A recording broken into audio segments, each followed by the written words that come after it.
कौमी तराने के एहतराम में अपनी अपनी जगह पर खामोश खड़े हो गए। इसके बाद फौजी जवान मुख्तलिफ दस्तों की सूरत में मार्च करते हुए तमाशों के सामने से गुजर गए। मार्च के पास से मंजर में ये कौमी तराना गूंज रहा था, अल्लाहु अकबर अल्लाहु अकबर। अल्लाह की रहमत का साया तौहीद का परचम लहराया, ऐ मर्द मुजाहिद जाग ज़रा, अब वक्त शहादत आया, अल्लाहु अकबर अल्लाहु अकबर। ये कि अल्लाह ताला की रहमत से तौहीद का, अल्लाह ताला का एक होने की वजह, अल्लाह ताला का एक का परचम लहराया कि अल्लाह ताला एक है। मर्द मुजाहिद लो जाग ज़रा, क्या है मर्द मुजाहिद, है लड़ने वाले हैं, जंग करने वाले हैं मुजाहिद लोग, ज़रा जाग, अब वक्त शहादत आया, जंग का वक्त आ गया है और अब लड़ने का वक्त आ गया है, मरने शहीद होने का वक्त आ गया है।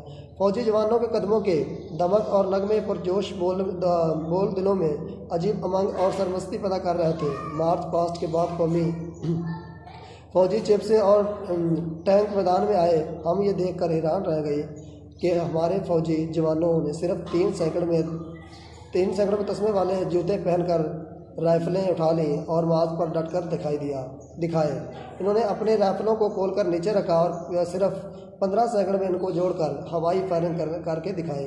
गोया वो लम्हों में ही दुश्मन के साथ मुकाबले के लिए तैयार होने की तरबियत रखते थे। तो बेटा ये आज जहाँ तक की वीडियो काफ़ी है कि जो यौम दिफा का मतलब है कि पाकिस्तान का दिफा का दिन 6 सितंबर 1965 जब हिंदुस्तान वालों ने अचानक पाकिस्तान पर हमला किया था, तो फ़ौजियों ने कैसे दिफा किया और कैसे शहादत मिली और कैसे उन्होंने जुरात का सामना किया। तो ऐसे ये बेटा आप इसकी जो आखिर में मशक है उसके अपने वाहिद जमा भी, MCQs भी और कॉलम वगैरह भी, खाली जगह भी, जुमले, ये सब आप लोगों ने याद करने हैं। जब टेस्ट पेपर होगा तो पेपरों में से इसी मशक में से आपके MCQs, खाली जगह और कॉलम वगैरह दिए जाएंगे। ठीक है, ओके, अल्लाह हाफ़िज़।